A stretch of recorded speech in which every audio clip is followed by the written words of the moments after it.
Question everything in pursuit of your purpose. Ask yourself, what if? Thank you guys for joining us again for another live episode of Pursuit of Purpose's What Are We Doing series. We are live in studio today, as we are every Tuesday at 10 o'clock. I'm Rob. I'm Chuck. And we are joined again by a special guest for a live show. He was on with us for an interview about his journey and his pursuit of purpose, but I'm going to let him introduce himself. I'm Joseph Guillory, just at a piece from Port Arthur, Texas, and just happy to be here. The Judge Joseph Guillory, also affectionately known as Little Joe. Little Joe. Yes. Now, Judge Guillory had to show out this morning and outdress us, so we're feeling like scrubs, but that's okay. I really like your suit, though. I do too. I really Thank do. you very You're much. very well Very coordinated, smart. looking sharp this morning. Yes. So the topic of discussion for today, and thank you guys for joining us on TikTok. Thank you for joining us on YouTube, Instagram, X, Twitch, Kick, and Facebook. We are back on Facebook. We've been off of Facebook now for over 2 months, and not sure exactly, why the meta gods or whatever decided to cooperate this time, but they did, Okay. and they let us back on. So thank you guys for joining us wherever you are. So we appreciate you. Our topic of discussion for today, Chuck, you go ahead and introduce I got to say this slowly because I want to say it correctly. LEADERSHIFT. LEADERSHIFT. Say it slowly. Don't say it too fast, or you may say something you don't want to. And LEADERSHIFT. I've used that term a lot in my life, but it came up last week. We were interviewing Judge Guillory about his life and his journey, and it was an amazing interview. If you haven't seen it, check it out on our YouTube page. But we were interviewing him, and throughout the course of that interview, it came up. Yeah. And the way that it came up was, we are in desperate need of a true leader shift in our country. Yes. But not just in our country broadly. We're in a need of leader shift from the ground up, from the American family, from the home, from mothers and fathers, from schools, from local businesses, from local government, from everywhere. We need a true leader shift. From the dinner table to the top. Yep. We had this overarching theme of pointing a finger at someone else, Yes. kicking the can down the road, Yes. pushing away responsibility, holding back from accountability. It's always somebody else's fault. Right. Always. And it's a fascinating thing that we have Judge Guillory with us today, because in his line of work, he's a justice of the peace in Jefferson County, and he's running for re-election right now. Precinct 2, is that right? Precinct 2. Yeah, Precinct 2. And he is constantly seeing this in his courtroom. Yes. We need personal leadership of our lives. We need to take ownership of ourselves, our direction, our purpose, and our actions, our behaviors. Like, do you ever have somebody come into court? I'm just going to throw this out there. Do you have somebody come into court and just say, Judge, it was all my fault. I messed up. I shouldn't have been there. I shouldn't have done that. I shouldn't have whatever, but I did it. Please be easy on me.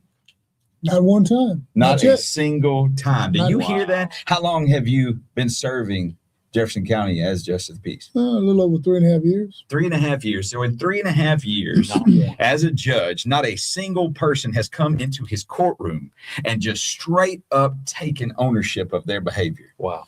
Now, is that not symptomatic of what we're talking about right here? Yes. That is showing you right now Right. why we have violence in our streets, why we have bad grades in our school systems, Right. why we have so much negativity in our society. It's because we don't take personal responsibility. That's exactly right. And if we ain't doing it as adults, we're not teaching our kids to do it. We're just passing it on to further and further generations. That's right. Oh, it is learned. That is for sure. And so it starts with us. I can remember the last time I got pulled over, got a little speeding ticket. And a young female officer came up, to the other side because we're on the highway. And she says, "Do you know why I pulled you over?" I go, "Absolutely, I do. I did something I shouldn't have done." She goes, "Do you know what you did?" I go, "No, I'm gonna leave that to you, but I know I did something." And we got a good laugh out of it. And she told me, I said, "Well, that's on me. That's what I did." Now, I wanted her to do her job and be safe and move on with her day, but why not take responsibility? Why argue that? Because as they say, sometimes film don't lie, tech doesn't lie, data doesn't lie, not if it's come from good sources. So leadership, personal leadership. Yes. So we've got a bunch of comments coming through now on TikTok, and they come through fairly fast. Hey, Deputy Dreamer, it's good to see you on here. Thanks for joining us. Punk Pirate, Dringer, I see a bunch of you. Thank you for joining the show. Hey, if you're on here, go ahead and share this. See if we can get the viewers up on this, and let's get this conversation going. But one of the comments I saw on there, and let me scroll back and see if I can find who it's from, was that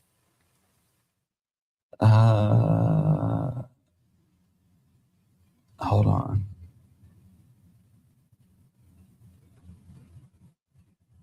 It was about people not being able to raise their own kids. It was saying that people have to work just to eat, and I missed it. So now I don't see the comment anymore. I don't know if the person deleted it, but the person was saying that the reason that people aren't raising their kids is because they have to work constantly just to survive. Well, that mentality, believe it or not, you're not going to like this, but that mentality is what we need to shift. Yes. It's actually not true.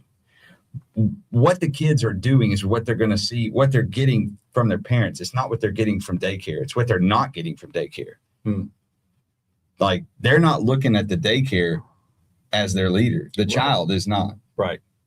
They're not they're looking to their parent. And if the parent's absent in their lives, not just that they're working, but if they're absent as far as involvement or love, or like, for instance, how many families, and I'm calling it a family, if it's a single mother with kids, that's a family. But how many families do you see in public where the children or child is there with the parent or parents, but the parents are both or one on the phone, looking at the phone, and the kid is not being paid attention to? Right. Or they get handed tech, to keep them occupied.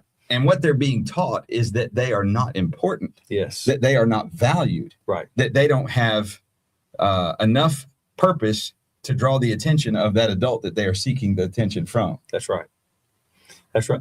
I can remember when I was younger, we sometimes go out to eat, and my folks were good about that every now and then. And my dad always sat at the head of the table, if it was a bit of an elongated table, even if it was just the four of us. But he was in a place of focus. And then he would, after we order and got things going, then he'd talk to us. He'd say, so what do you think? Think you had a good week? Think things went well? I mean, you just engage. He was leading a conversation. And of course, this was back in the 80s and a little bit in the 90s. We didn't have tech. We had conversation. We had interaction. That's all we had. And thank goodness for that. And so you have to be purposeful, friends, to get back to a place of that from time to time. Yes, of course, we're going to use tech. It is a leading agent in a lot of things that we do in life, our banking and things like that. That's fine, but not when it comes to interacting. So Sukma Johnson, that's great. That's real creative. Yeah. So this one says, this is somebody being provocative. Okay. Obviously with a handle like that, they're going to be that way. But they said, and I'm going to let you respond to this. A justice of the peace is not a judge. I don't think he's even a lawyer. I'm going to respond to the second part first. The second part is he's not even a lawyer. It doesn't matter. You don't have to be a lawyer to have good judgment. You don't have to. In fact, I would say that there are plenty of lawyers that are perfect examples of the worst judgment there is. Yes. I actually would rather judges not necessarily be lawyers. Right. Some of the worst interpretation of law comes from lawyers and police. True story. Good points. So Yeah. anyway, I'll let you respond. Well, I'm glad he brought it up because he's exactly right. I'm not a lawyer, and that's what makes this job so special, because we're taught to read the law exactly how it's written. There's no gray area. There's no right or there's no left. It's always exactly what it says. Why? Because it's required to be fair and equally to distribute to both parties. Right. And it's a good thing because now you have a court system that you can come and visit and you can represent yourself. It's called pro se. You don't need an attorney. We can talk just like we're talking right now, and just plain basic language, nothing, no legal jargon necessary, not even a requirement. I won't give it to you, although I know how to speak that way in court, but I won't do that to you. Because why? I want to make you feel comfortable, because I want you to have a good experience in court, which is a little bit different when you get to the higher courts. It's a little different because there's more structure, there's more order, there's more decorum, and it requires an attorney to interpret what the judge is asking for. So when I say, let me see your evidence, I'm simply saying, provide me what you have in front of you that you want me to know. Can't do that in the higher courts, because the attorney has to present that information either as evidence or something that's going to substantiate your claim. So it's a little bit different. So you ought to be grateful to have somebody in there that understands the difference in a job requirement. No, we don't need to be an attorney. I don't think any attorneys that ever come to the court will disagree with what I'm about to say. They enjoyed the encounter with me. I've been told on more than one occasion, I'm an attorney and I try cases in Harris County and Orange County, but we like the way you do it here. We like the structure that you provide. We like it that we can get our judgment when you make your judgment. See, I don't delay. I don't put an email. I don't send it in the mail. I sign off on that judgment right there at the bench. Why? Because that speeds up the process, eliminates error, and it's just a simple formality. Everybody can do that. I have my clerk sitting there at the bench. You don't have to be an attorney to figure those simple things out. That's right. So let's see. So what I find fascinating, and one of the things that I love, first of all, I want you guys to understand that a justice of the peace is the first line of judicial balance for the American people. Yeah. You are it. You are the beginning of the judicial process. And to me, like, you're the most important. This position is critical because if you're gonna, this is where it all begins. That's right. And if you think of it amongst our citizenry, if you're going to have a court experience, it's likely going to be in Judge Guillory's court, in a JP's court. Most of us will not go to trial court in our lifetime. We probably won't. Be very, very few incidents of that. And that's good, because that's when, like you were just implying, and then we're up in the game. It's getting a little bit more. But at the JP level, that's where we operate as citizens. So we need someone to make those ongoing considerations and rulings to keep everything moving forward. To keep things within fair equidistance and things like that. And so, and speaking of leadership, I like the way that you handle the folks that come into your court who are looking for rulings on things. You're allowing them a chance to lead their evidence, lead your position. So get yourself organized, make your best presentation to the court and to whoever the opponent would be, whether that's the police department or whoever it is, and make your best. That's leadership. You're giving them an opportunity. There's a leadership right there, friends. And what I find fascinating is the beautiful part of this is, if you're a citizen of this country and you're of good character, good moral standing, good, legal record for the most part, you can make a difference if you should so choose, right? And run for that office, not his. You leave him alone. But in your area, wherever you are, you can actually run and become and serve as a judge, a justice of the peace. And that is a great calling. I don't think it's just a job. Right. To me, that is a form of ministry, a public service. And for anyone who is critical of that or doubting of that, strap up, go for it. That's Do right. your thing, become a part of it. I mean, if you're going to talk negatively about the person or the system, then be the change. Be the Be change. the change. I agree.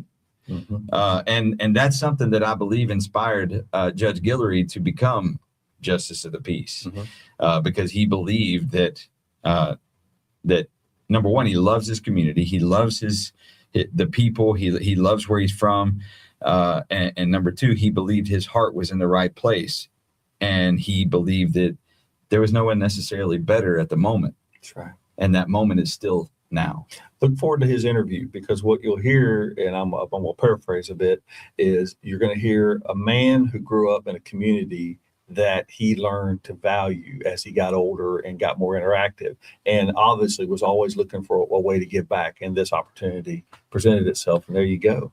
Yeah, and there were other ways too. I mean, there's other ways to serve directly and indirectly, but I remember you telling us that was always something. Give back to the community that gave so much to you, and what a better opportunity. To do that. Absolutely. That's Absolutely. good. And there's lots of other folks that sit on councils and other consulting situations, and they're doing similar. You know, they believe in the community that they're in, and so serving yours. Yes. So Thomas M. 484 says, you think when you get into them very powerful cases with powerful people as a judge, he said, this is still him, another comment, I'd be scared for my life working on cases with such powerful men. Have you ever had that happen? Have you ever had a case where you knew that there was a person that was a center of influence in the community and they had to come before you, and it felt like a heavy weight on you to have to perform in that? And let me say this. Everybody that comes in this court is a VIP. There you go. Because, listen, these are families. This is a family dispute we're going to talk about today, right? This is a difference between two people, and we're here to settle that difference. And no, I'm not intimidated? Nah, because I treat everybody exactly the same. Everybody is important. And when they come, and honestly, they've treated me really well, very respectful. And so we reciprocated exactly the same thing, very respectful, a very good experience, very wholesome experience. And I don't think there's anyone that can say, well, I went there and I wasn't treated fairly or I wasn't heard. Well, maybe you were not able to present this big old binder.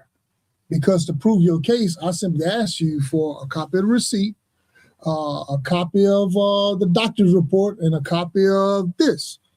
That might be all I needed. Right. Now, in that big old binder, the question was, did you have those three things in that binder? See, some people like to make a big stack of distraction. Because that's what that was, a lot of distraction. And you have to have this. I'm gonna use that line. Big stack of distraction. Yeah. That ain't This is nothing a but common sense job. Yes. It's a common sense. It's not one that you got to overthink a situation. Remember, the people that's across from you, they're your family, they're your friends, they're your community neighbors. They're people that are close to you. They're people that are not so close to you. But guess what? You still have to treat them fairly. That's right. That's it. You know, and no one has favoritism. Right. I mean, you know, of course, if my mother would come to court, I couldn't hear the case. But she knows I don't play no games either, because why? She ain't playing no games with me. Right. So you'd be like, Mama, you remember that time when you whooped me and I didn't deserve it? You remember when you chased me from the Queen Boulevard back home, and you showed me that you was a track star, and you had that strap in your head, right? Yes. I won't hold that against you today, Mama. No, just the facts. I just need the receipt, Mama. Just the facts. Give me the receipt. That is great. Yeah. That is. So has it happened? I mean, this is a little off topic, but this is what happens on the live show.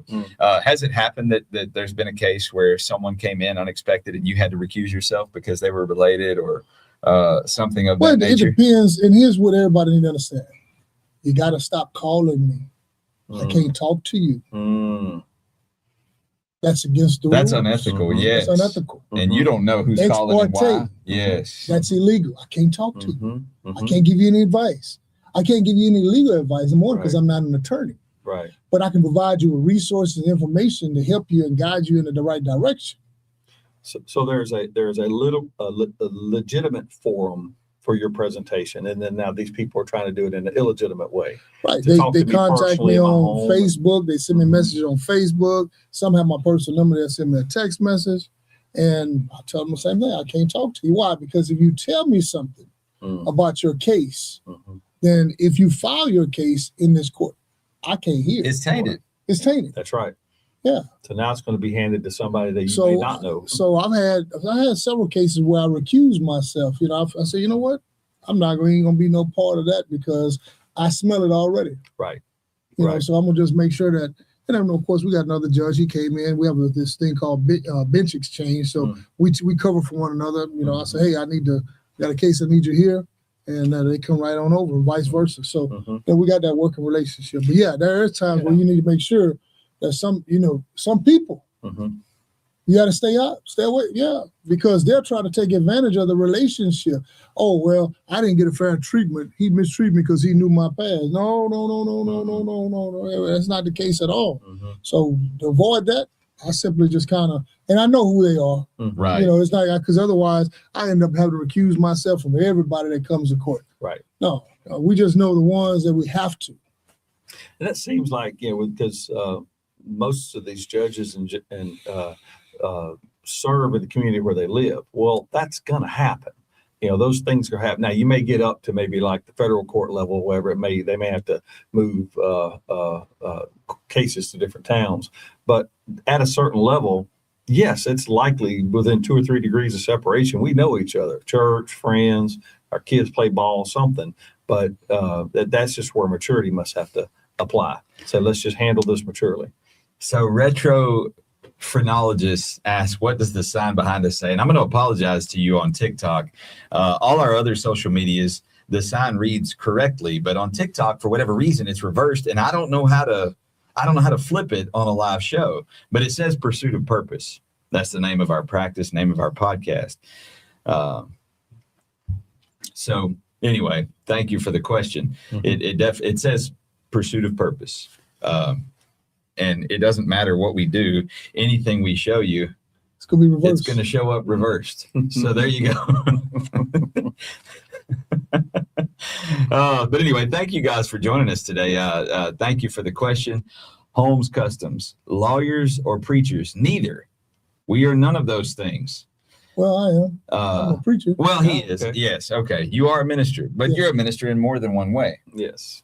True. I believe in your judicial capacity, you actually are serving Sure. as a minister. Sure. My apologies. Mhm. But let's see. So I have a question for our audience. So those of you who are sending messaging in, thank you so much for messaging into the show. But have you ever been in a situation where maybe you were purposely or inadvertently had to rely on leadership in the situation you were in? So you had to subject yourself to leadership to get something valuable done. And maybe it went well, maybe it didn't go well. And tell us about that, because we're talking about making shifts. And remember, all roads are going to lead back to me as the leader of the led. But regardless, is there something that happened to you? Is there something that maybe we can help, exchange a little bit on that? Well, for myself, you want someone that you can count on, that you can trust, right? Let's say you are in a hard time, and I've had hard times in my life. I've experienced some hard things, and I'm fortunate that I've been favored. Because honestly, all of us, if we were given what we rightly deserve, none of us would be here. That's the truth of the matter. It is mercy. So God's grace and mercy has definitely played a major role in my life, because I don't know how I would have been able to do what I'm doing now if I wasn't called. Right. The preparation to be compassionate,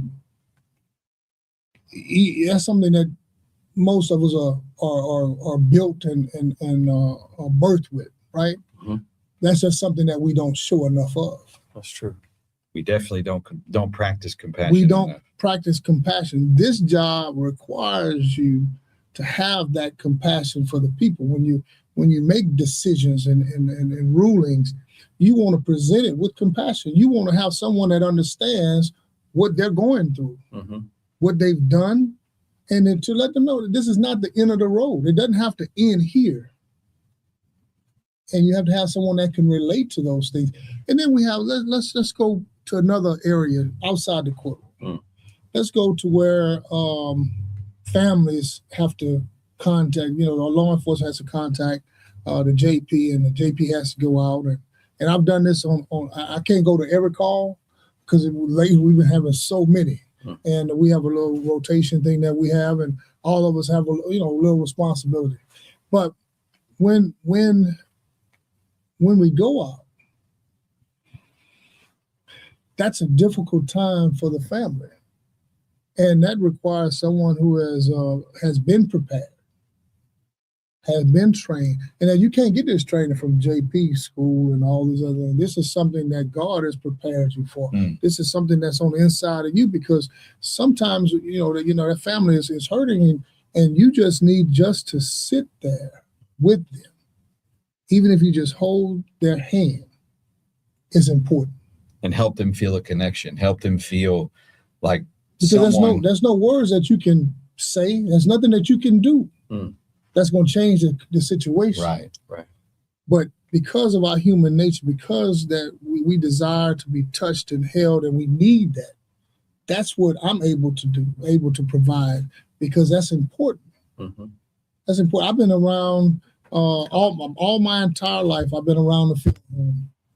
My family ran Moody Harris for many years. My cousin was the mortician, and my other cousin was a funeral director. So we had this understanding. So death is not hard for me as much. What was hard is seeing the family suffer.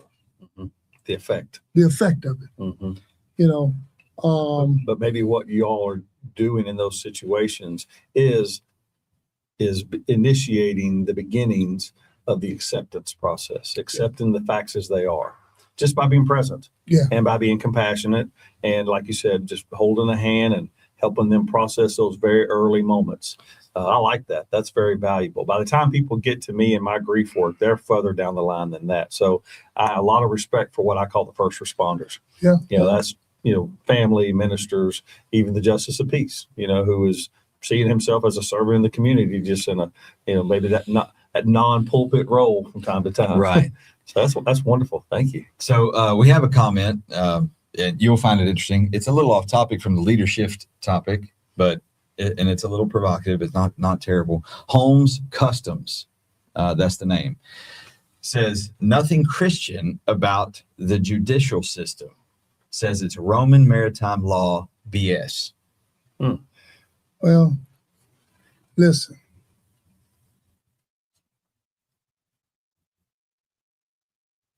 Christian leadership is important. Now, the system is designed and set up however you interpret it to be. But that doesn't have to be your experience. I can tell you this. One of the first references we have to a court system in Scripture is in the book of Exodus. So here's Moses leading. So he had a leadership shift in his life, going from someone who escaped his childhood and all of those confusions and hurts, ended up in a region, living with his father-in-law, Jesse, married one of his daughters, just working the shepherd's life, and then God came calling. So from there, he goes back to Egypt, and he leads his fellow people, the Hebrews, out toward the promised land. Now you got the setup. So now you have literally hundreds of thousands, if not maybe millions of people operating as they're moving. Now they camp for a while and they move for a while. Well, they're going to do business with each other. This person's going to grow livestock. This person's going to try to do some gardening. They're going to figure out ways to stay alive. Well, the more they interact, the more humans are going to have these conflicting situations. So he starts setting up court, and he's judging these things that are happening based on common sense, God's law, what seems to be fair and equitable to the people involved. And eventually it's burning him out because he's the only one. and his father-in-law shows up to meet him because they're kind of near where his home is, near Mount Sinai. They show up, and his father-in-law chews him out in private and said, "What are you doing?" And then he chews out his brother and his sister. Both they said, "Why are y'all letting him do this? There's men around here who could be good judges. They're smart. I've met them. We've been talking to them all day." You assign people to help you spread this energy out. So it is biblical. And that's why we have courts in all of our little communities, all the way up to the highest court in the land. Deputy Dreamer, he says, "That's crazy. I'm doing my notes on Exodus, almost finishing up with that book in the Bible." He's.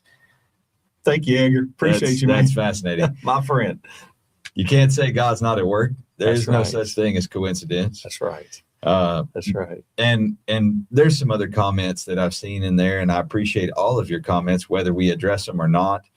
But the topic of today is the desire for a shift in our mentality, a leader shift in our culture, in our society, and one towards ownership, one towards personal accountability, responsibility. And I believe that it is incumbent upon us, if we want to see change, we have to change ourselves first. We can't point our finger at everyone else and say, well, it's their fault. They're not changing. Right. It's the Democrats, it's the Republicans, it's the Christians, it's the Jews, it's the Muslims, it's the this or the that. No, it's me. Right. Yeah. It's me and it's you. And if we don't change our minds about the way we view this life we've got going on, That's right. all we're going to do is implode. We're going to go down in a flaming ball of chaos. Right. We will. And I don't think that's right. So my challenge for our audience today is to start within yourself. Find your way of creating a leader shift inside of you. And you have to learn how to follow in order to do that. One of the things that happens a lot, guys, when I'm doing couple counseling, folks come in and I'll say, y'all been living in this life together for 5 years, 10 years, whatever the amount of years are together. And I'll say, where are the pits? Where are the potholes? Okay, where are the divots in this, what you want to be this smooth exchange? Identify some of them. And they'll do 2 or 3. I go, but here's the better question. And it leads to Rob's challenge is, how did you get y'all here? What was your contribution to get y'all? Where did it come from? Where did that pit or pothole, where did that divot come from? And I said, like, meaning, how did you get it here? And so, and of course, that right there, Judge, eliminates blaming the person sitting across the couch. Absolutely. Don't blame her. Don't blame him. How did you get it here? Either you did something or you didn't do something. You haven't been doing something. And that question, I actually haven't been using it, but here too much lately is where I actually started. It came out of the trainings that Rob prepared a lot of good material. And I'm thinking, those are good questions I could be asking people in my office, because we were talking to professional people who are having issues maybe with a boss or a manager or a supervisor of sorts. Like, okay, well, what's the pit? What's the pothole? What's the divot? And what are you doing or what are you not doing that's contributing to that becoming a reoccurring problem? Let's lead out of this thing. And it's been fun to go through those things because folks, in a way, I guess, are forced to look at themselves. That's what this show today is all about. Get people to look at themselves. And when that happens more frequently and more effectively, man, you're going to change the world, starting right to the people sitting around you. And then, but it's only going to get bigger from there. So,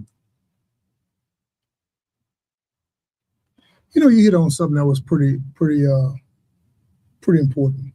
Some of us are sitting on our talent. Yes. boy, ain't that the truth? Yes. It's easy to be a Monday morning quarterback. Mm-hmm. If I woulda, if I coulda, second guessing is always easy Yes. instead of getting in the game. Right. I was always the one that was in the game. So if I'm busy, then I don't have time to recognize what need to be done if I'm doing my part. Mm. That suggests to me that some people just have too much time on their hands, because if they are deflecting everything on someone else and they're pointing their finger, that means that they're not really in the game. Wow. Good They're point. not in the game. Right. They're not contributing, and they have talent. Obviously they have the time, Yes. right? That's true. Yes. Obviously they have the time. Yeah. So here's what I challenge everybody, and this is why God has blessed our body and designed it the way He has. He's given us 2 ears and 1 mouth, and the purpose of that is for us to listen as twice as hard as we speak. Mm-hmm. The first thing we have to do is just listen, because that's what we start learning and we start understanding. We don't have to always share. Sometimes it's just keep it to yourself, and then you move on to the next and keep it to yourself, and you're listening. And then when God gives you something to say, it's going to be profound, and you're going to be impressed. You're going to say, where did all that come from? It came from you listening. One of my pastors, one of my fathers in the ministry, told me this. He said, one of your biggest challenges is to learn how to follow. Now, he was talking to me. Learn how to follow. What he was suggesting was this: because of your personality, because of the things that you've done in your life, because of all the things that you've accomplished, you've done that. But let's see if you can follow. Because your future success is going to be based on your ability to support someone else's dream. That's right. Can we learn how to be happy for someone else? You want to shift Rather leadership. than envy, rather than Instead of envy, let's be Yes. happy. Let's show our support for someone else. I want to open a restaurant. Absolutely. how can I help? How can I help? That's the first thing. You see my hands? Mm-hmm. This is what the position of our hands should always be like. Willing to lend a helping hand versus this. Yes. Mm-hmm. We always want to tear somebody else down. Right. And we can get more glory. God can get more glory when we put our hands out to help. That's right. And when you open your hands you. to help someone else, you're also opening your hands to receive. To receive. Because the natural thing that happens is when you get, you can't help but get. That's- when you give, you can't help but get. That's right. But thank you for that. That That's is. good. That's very good. We got a comment I want to address. Thank you.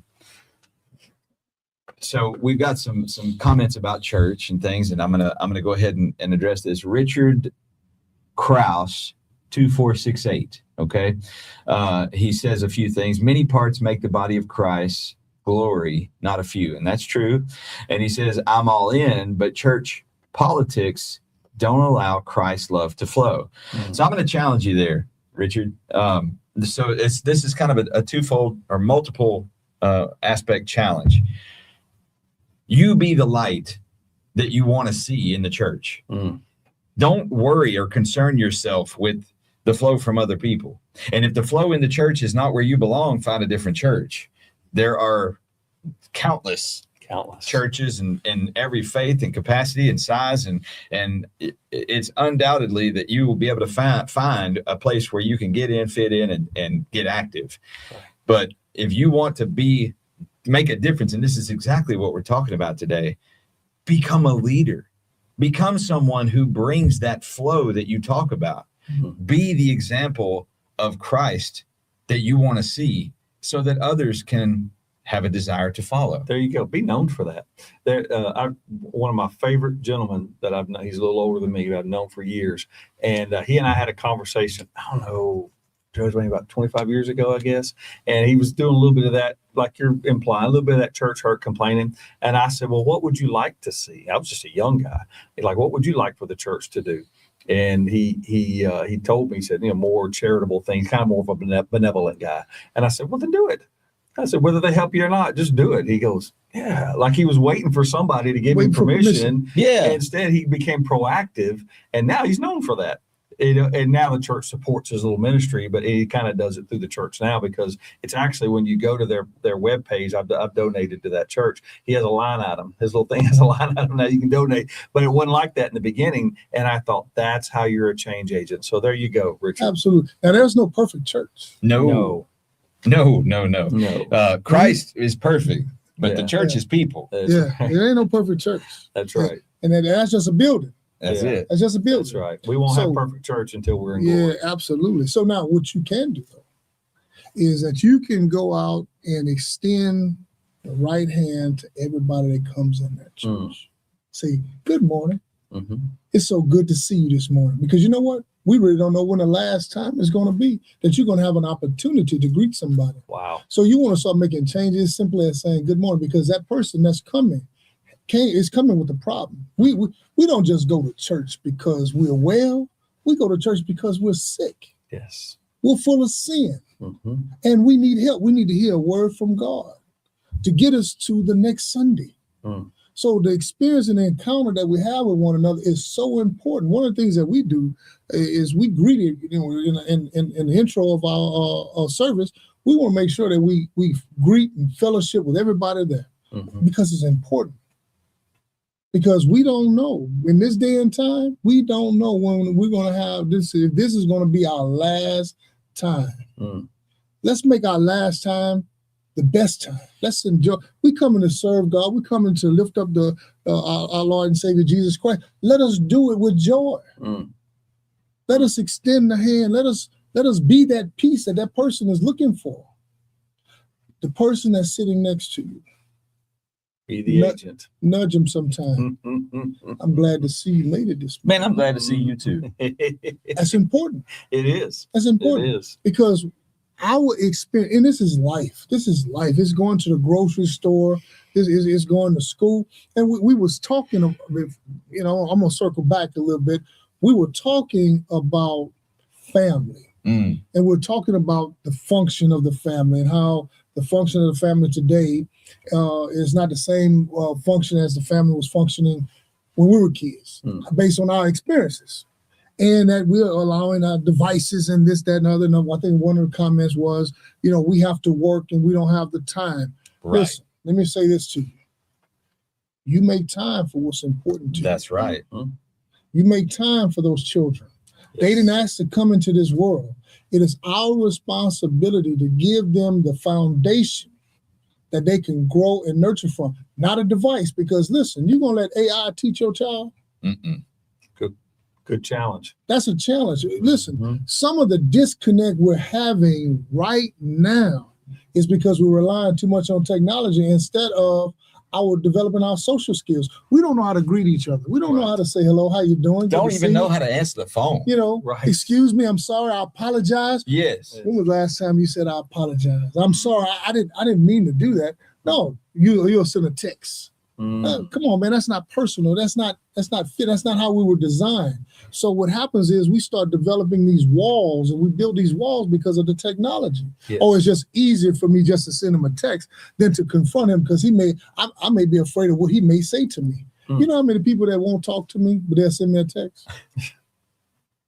Listen, I love y'all. You just don't seem to understand what y'all afraid of. That I love you. Yes. And I'm probably one of the most approachable guys you're going to ever meet. If you give yourself an opportunity to get to know me. I would like to get to know you, for those of you that we don't have that relationship with. Right. And that's what I deliver each and every day in court, because I don't want to be that big figure that you're afraid to come and talk to, that you feel some type of way because if you tell me something, I'm going to judge you. Listen, I got more stuff in the closet than you do. I've experienced more things than you. So don't feel like you're going to be judged. That's why I'm here, because I've had those experiences. But back to the family. When was the last time, and I'm going to ask you guys, that you sat at the dinner table with your family, your children, your wife, and where did you sit? Do you have a round table? Do you have an elongated table? Where'd you sit? When was the last time you had? It's a round table. It's a round table. So where everybody can see everybody. What about you? Well, we sit around a bar in our house. We have an island in the kitchen. We have a table, but the bar seems more attractive. Everyone kind of gravitates towards the bar. And some of us sit, some of us stand, but we all congregate around that. Let's see. Yeah. So what about when you were kids? We actually had a round table then too. Okay. Yeah. What about you? So We had a big rectangular table. Dad sat on one end, Mom sat on the other end. Okay. I sat on one side, my sister sat on the other side. And that's exactly my point. Yeah. We have all the same experiences from long ago. Yes. Ask these kids today. Yeah. Not only are they not sitting at a dinner table, there's something missing in that room. Mom and daddy. Now, Mom. all of us has said mom and daddy were sitting at the table with us. We just Yes. described that. Yes. But today, mom and dad not sitting at the same table Right. with the kids. And it doesn't matter what race, what Mhm. religion, Mm-mm. No, I don't. because the times have changed. Right. And now we're things are going so. You ever woke up and you said, "Ooh, time is just flying by"? That ain't no joke. Right. You better stop. That means you're doing too much. That means you're doing too much, and you're spending less time with God. Mm. No, you're doing too much. That's profound. It is. You're doing exactly too much, because now everything is consuming your time. You want to make things better, then you better start taking some time. Mm. That's why I go fishing. Amen. I felt that. That's why I go golfing, Yes. because I need to take some time for myself. That's right. My family needs me to take some time. Yes. Yeah, absolutely. So we need to take time for not only for ourselves, we need to take time with our children. Right. 5-minute conversation is not enough. No. You need to be home when they leave for school. You need to be home when they come from school. Mm. Now, I'm able to do that. Mhm. I've always been able to do it even before I was a judge, because I knew that was important. Yeah. I knew what my parents gave me. Mhm. That's the minimum I need to be able to provide for my children. Mm. That's the minimum. I love that that you accepted it as a minimum standard. That's the minimum. And they probably did well, but you are accepted. That's minimum. I can do more. I can do more. And let me say, I'm still here, and I got beat with a 2x4 And a strap. and a strap. No, true story. Oh. True story. Listen, discipline was for my experience. Yeah. Now today, my mom probably would have, got a CPS case against her today. Right. Mine would too. Yeah. But what I'm saying, I'm still here. Mm. The point I'm making, Mm-hmm. the Bible says, if you spare the rod and spoil the child, spare the rod, spoil the child. Spoil the child, spare the rod. Mm. Don't spare the rod, don't Mhm. spoil the child. And spoil is not good It's not good. for anybody. My That's not pastor good. growing up had this really cool way of putting it. And he was a big mentor in my life. His name was Luther Maddox. Mm. And he was the founding pastor of Gospel Center Church in Beaumont. Okay. And he would say, ships and children are the same. They're both best steered from the rear. I love it. I love it. Amen. I love it. Amen. Boy, I tell you, everybody talking about their weapons of choice. My dad was a switch guy. And so we had a young little oak tree outside, which made perfect little flexible Real switches. flexible, Yeah, it was yeah. still growing. Ooh. So I had to go pick it.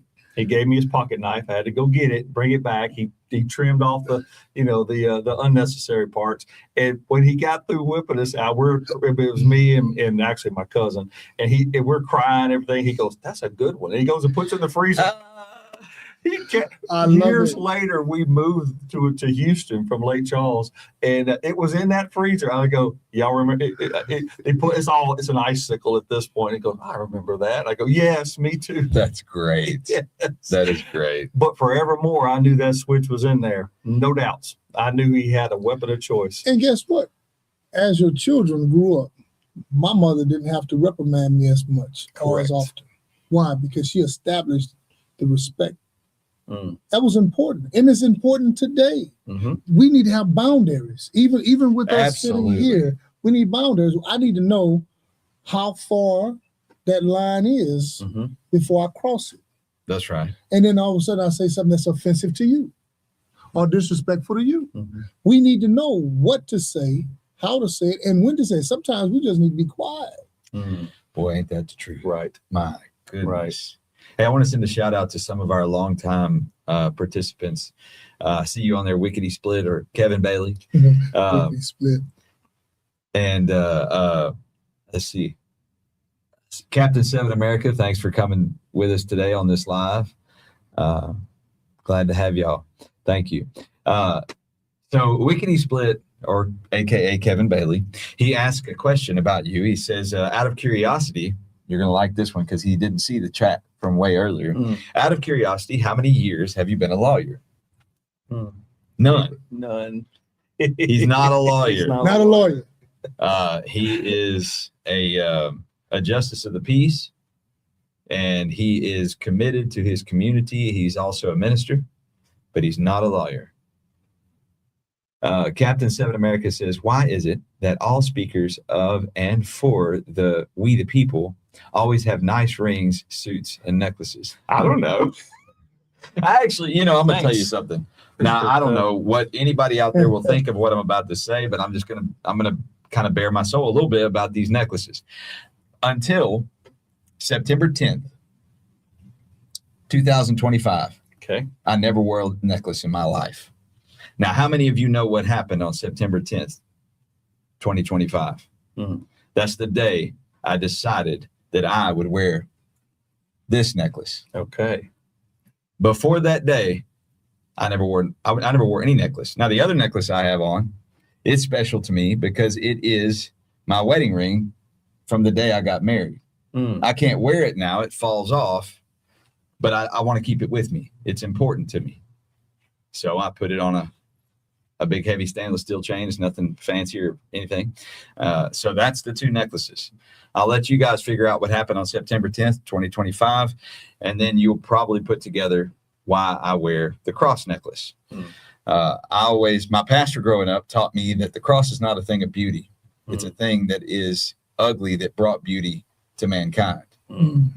But I wear it now in honor of someone else. So anyway, and our guest today, he only has one ring on. That's it. And that's the lockdown ring. And my co-host over there, he's got nothing. He's got a watch. That's about it. Yeah. And what's the big ring? Holmes Custom says. What's the gentleman's name in the middle? Well, this is Judge Joseph Guillory, also known as Little Joe. Somebody says, what's the big ring? Holmes Customs, are you talking about my big ring? That's my big ring.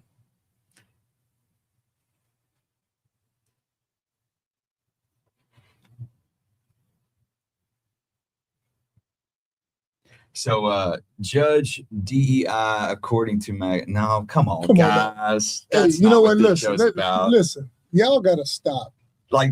Because listen, let's just address something as simple as this. When you look at yourself in the mirror, can you tell a difference at what you're looking at? Look at yourself in the mirror and tell me what's the difference. That's just you. And I want you to analyze that.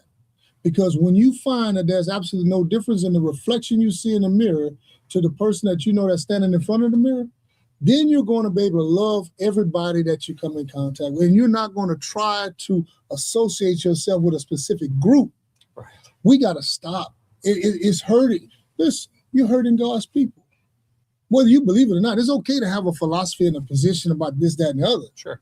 But you don't have to group up. You don't have to click up. That's what's wrong with our society now. We want to click up because it's popular. Mm-hmm. It may not even be right. If I jump off the bridge, you gonna come with me? Only if I think I can save us both. What about you? The same. No, we're gonna jump off the Rainbow Bridge. You're on your own. Bye. You see what I'm saying? I'm gonna be at the memorial. So service. if we keep on doing that, following people, and we don't understand them, then they're gonna lead us straight to where we don't want to go. And what kind of person follows without understanding is that person you were just, it's the antithesis of the person you were just describing, the one that looks in the mirror and doesn't know that person. That's the person that follows the wrong people. Get to know yourself. Get to know yourself. Jay Woody says, bro, if you were a pilot, they'd question your qualifications. That's true. There's always doubters. But they've questioned me my entire life. Listen, let me tell you how successful I've been, because you need to know this. I lived in a town called Slidell, Louisiana, which is right across the street from Pearl River, Mississippi. Pearl River, Louisiana, and Mississippi. So now you kind of get a chance to see where I'm at. I'm on I-10 corridor. My territory that I covered was from Louisiana down to the Florida, Alabama line. Now, I was a consultant. There was 300 consultants that worked for this co-op. And I was one of the 300. You know where I finished at? After everybody questioned me, not in the top 10, I was the one. Why? Because I knew how to deal and treat with people that didn't necessarily look like me. Mm-hmm. They didn't believe what I believed. They didn't speak what I spoke. Some of them didn't even eat the food that I ate. But I didn't see a difference. I saw a need. And when I showed up, I provided them with what they needed at that time. And it's fascinating, Judge Guillory. These people we have, the wonderful guests we have as our audience on all social medias and everything, if they've been following the show for any length of time, they should know we have had guests from every capacity and walk of life that you can possibly imagine. We've had multimillionaires, politicians from every type of political office. We've had people from all faiths. We've had Muslims on here. We've had all kinds of people, both live and pre-recorded.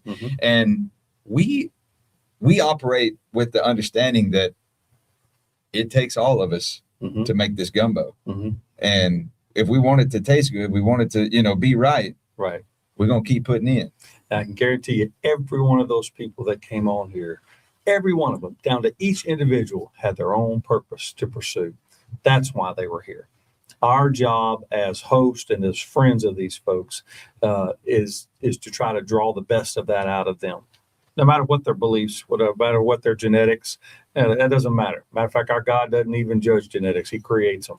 And that's how powerful he is. So, it's unfortunate that folks do tend to click or congregate or collect themselves because of just likes. You're missing out on so much. Get to know folks who had experiences that you didn't have and watch what happens next. That's one of my favorite things that I go back to the couple counseling is I get folks telling stories from their childhood relating to how they feel today. Tell me something that happened to you before about 13 years old that made you feel the same way. Now they're telling a story and they're sitting there telling their spouse. And a little bit into the story, I'll say, hold on just a second. You ever heard this before? They go, I never heard my wife tell me this before. Ain't that something? That's parts of her life you didn't even know existed. Now you're getting a better idea of the person that you're trying to love. So Captain 7 America, I'm going to say this because I appreciate what you said, and I want you to understand exactly what I'm saying. I personally am a constitutional conservative. That is what I am as far as political alignment. I am a Christian first. I believe in Christ, that he is the Son of a living God who came to this earth through a virgin birth, that he was crucified on a cross, that he died, that not a bone of his body was broken, that he laid in a grave for 3 days and he rose and he ascended to heaven and he sits now at the right hand of the Father to intercede for us, for our sins. So if that helps you understand where I come from, and I believe these two gentlemen to be of similar belief, so I hope that helps you. And I give respect, Captain 7. Thank you for the comment, for the question. So it doesn't offend me to state my faith. Not at all. I have no shame in that No whatsoever. shame at all.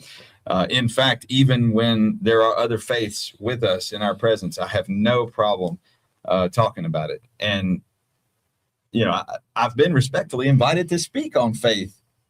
I've been in multiple faiths, right? Yeah. I've been around. I've been invited. I went to the mosque. Yes, us too. I took the tour of one that we have in Port Arthur. I've spoke at the one over in Beaumont. I have friends that are Jehovah's Witness. Listen, we're all God's children. Now, what you accept and how you relate, that's on you. I'm going to live my life pleasing to him, and hopefully it inspires you, regardless of what you believe in. Right. If I can help you make a better decision in your life because you've seen something happen in my life, I'm giving him the credit. Now, that's right. Who you give credit to, that's up to you. Well said. Well, Captain 7 America, he says you have got respect a bit, but doesn't most politicians say this, then prove to we the people that they lie? But well, the problem is that we don't have control of them. We have control of us. And that's the whole point of this conversation today, is that we, the people, as you keep saying, we, the people, need to take ownership of our lives from the bottom up. We need to stop pointing our fingers upward and point our fingers inward and start changing ourselves and taking responsibility, holding ourselves accountable for the lives we're creating for ourselves, and stop living in a world of blame. Yes. You can't grow when you're blaming. So that's what this is about today. I don't care, honestly, at this moment in time, in this show, and this atmosphere that we're in. I don't care what the politicians are doing. I don't care what any of them. I don't even care. I'm not even going to say their names. I care about what you're doing. I care about what I'm doing. Yes. I About care what we're about what doing. these guys are doing. Yeah. That's what I care about. I'm not interested in the political rhetoric or the mainstream or the whatever media stuff, social media, whatever. I don't care about any of that stuff. Right. I want us to make our lives better. I want us to take charge and move forward and grow. I want us to stop being a victim to everything else you bring into your life. And let me tell you something. The folks that we put at the top of these echelons, we'll call it Congress or state houses or what have you, there are a lot more of us than there are of them. And when our energy is good, when we're committed to personal development in our faith, in our professions, and our friendships, that energy resonates. They know that, and it intimidates to a degree. But if they want to complement it and basically imitate it, they're going to come talk to us. And sometimes they come in, we know the difference. We're smart. I know if I'm being sold or if I'm being invited. I know the difference, and I know that you do too. And so, but understand this, when you are putting more energy into being the best possible person you can be, and then helping the next person do the same, that, I promise you, spiritually speaking, they hear that. They know that. And that's probably affecting more of their decisions than you think it is. So be the best you. And I'll tell you something else too. We should always, our works should follow us. You should see the work. I shouldn't have to tell you about what I've done. Right. You should recognize who I am by what I've done. So you keep track of that, and you keep record of that, and that's going to give you an insight of how we should be leading our life. We should be leading our life by the impactful moments that we've shared with someone else. There you go. That's how we should. So what have we done today? We've tried to impact your life by showing you that three men from three different backgrounds that formulated a friendship based off an encounter, very similar to Damascus, where Saul from Tarsus became Paul. One who Boy, that was a persecuted. beautiful moment, wasn't it? Beautiful. My goodness. Powerful. Beautiful. Because this is an individual who persecuted Christians. And he turns out to write probably 60% of the Bible. So one of our comments, Gus Mazur, and thank you for that, Judge, says, you don't care about social media while broadcasting on social media. What are you selling? Well, that's not what I was saying. What I was saying was, I don't care about what's stirred up on social media. I may have, I don't care about the rhetoric is what I'm saying. Right. I like social media as a vehicle to get Sure. the word out, Sure. but I don't like it when it's used as a tool to stir up Yeah. division, Yes. Yeah. chaos, Hurt fear, Yeah. the victim mentality, all of it. Right. That I despise. I hate it. That's right. So And trust me, you'll back in human history, and every incarnation of media distribution was used by just about any entity, governments, but it was also used by the church. They started publishing books. Yeah. And then eventually you had guys like Billy Graham going on television and having worldwide satellite audiences. And as technology evolves, churches evolve, and they should evolve, because those are excellent ways to reach just one more, to reach. So we're not impugning social media. We're impugning the abuse of it to hurt others. That we'll do all day. yes. So we had a Wickety Split, or Kevin Bailey says, you guys are inspirational. Thank you. Thank you for that. Thank you very much. It's nice to have a good word from somebody. Good luck with That's a good word from everybody. Absolutely. It is. Because it's what you're feeling right now. Yes. And some of us, we don't understand why you're feeling the way you feel. Yeah. unless you tell us. Yeah. So when you start giving us your testimony, telling us why you're experiencing, why you have developed those feelings, then that's when you're going to start feeling that release. Mm-hmm. You're going to let some things go. And some of you just need to talk. You holding on to something that you need to let go. God don't want you to hold on. He already paid the price. Mm-hmm. You already have freedom. He gave it to you. Freedom is free. It's free. You just have to accept it. Ooh, somebody once said something. I've kept this in my mind. They said, "Chuck, quit worshiping your worries." I'm like, "Oh, that hurt, didn't it? Yes, cut you right there on the raw spot. Worshiping my worries." And I'm like, "Right." That's exactly what I was doing with things from in my family, outside my family, in my community. I'm like, that's ridiculous. Why am I doing that? I was embarrassed, but hopefully it made a difference.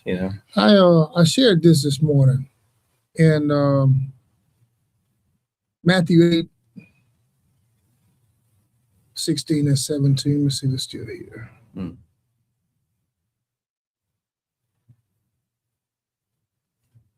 Matthew 8:16 and 17. So Holmes Customs says, "Do as thou wilt," right? I'm not sure what you mean by that. That's a strange whilst. This is what it says. Okay. Matthew 8, verse 16 and 17. He says, "When the evening was come, they brought unto him many that were possessed with devils, and he cast out the spirits with his word, and he healed all that were sick, that it might be fulfilled which was spoken by Isaiah the prophet, saying, Himself took our infirmities and bare our sickness." We don't have to walk around in unforgiveness.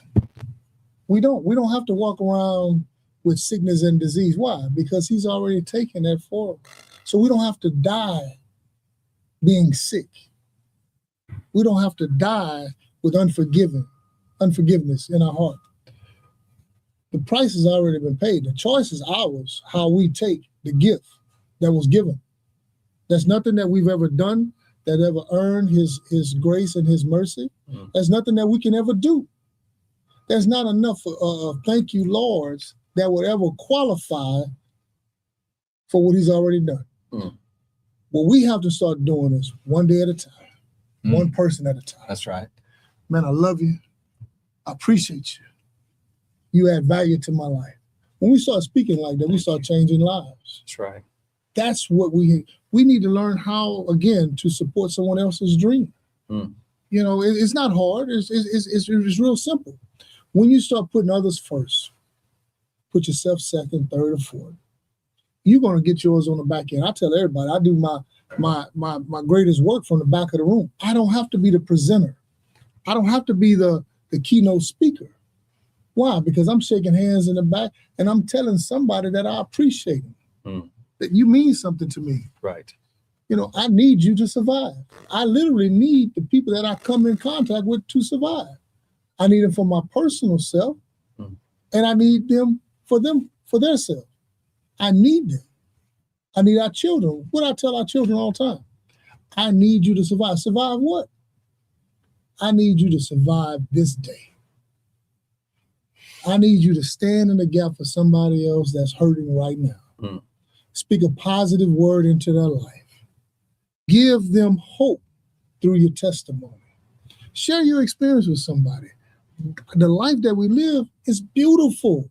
Have you walked outside and seen the sunshine? That's a brand new mercy that you wasn't even entitled to receive, but you did. Right. Even the rain is beautiful. Right. Man, it rained the other day, man. It was so beautiful. I said, man, I can't wait till the rain is over because I'm going fishing because the fish bite after the storm. Have you ever noticed that? Yes. The fish bites after the storm. What is that? What am I saying to you? You're going to go through some trials and some tribulations. But after it's all over, on the other side, you're going to experience what God has for you. You're going to get fed. You're going to get fed. You just have to stay the course. You got to continue to trust God. You got to continue to be faithful. And don't worry about what other people say about you. Man, pop your collar. That's right. That's right. Straighten up your life so that it can reflect something that's good, wholesome, that you can give, that you can offer somebody. You don't have to have money to offer anybody anything because I just offered you a word of encouragement.